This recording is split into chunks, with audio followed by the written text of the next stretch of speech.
Hello बच्चों, let's read the question. The question says that in reductive amination ammonia react with option A alpha ketoglutaric acid, option B glutamic acid, option C glutamate and option D none of this. Question ये कह रहा है कि reactive amination में ammonia किससे react करता है। तो सबसे पहले इस क्वेश्चन के लिए हम लोगों को एक की कॉन्सेप्ट समझना होगा, और हमारा जो की कॉन्सेप्ट है इस क्वेश्चन को समझने के लिए वो है reductive emanations.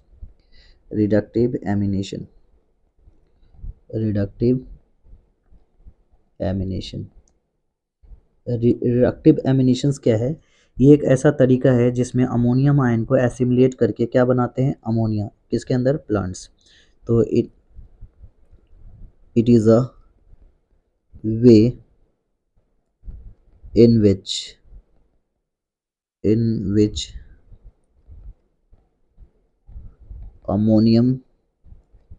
ammonium ion is assimilated to form amino acid. Ammonium ion assimilate करके क्या बना दिया?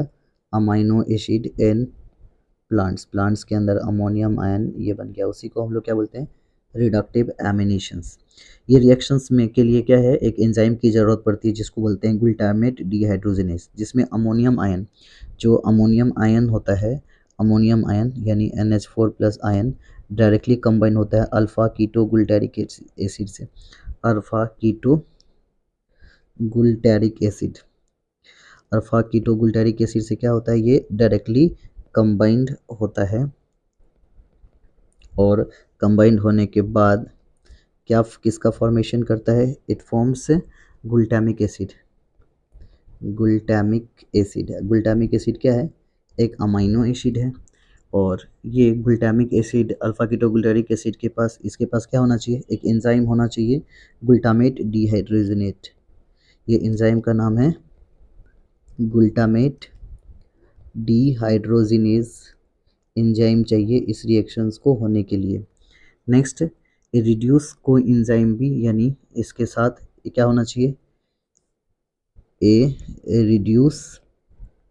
रिड्यूस को एंजाइम NADPH भी इसको चाहिए। को एंजाइम NADPH भी रिक्वायर्ड होता है किसके लिए? इस रिएक्शन के लिए।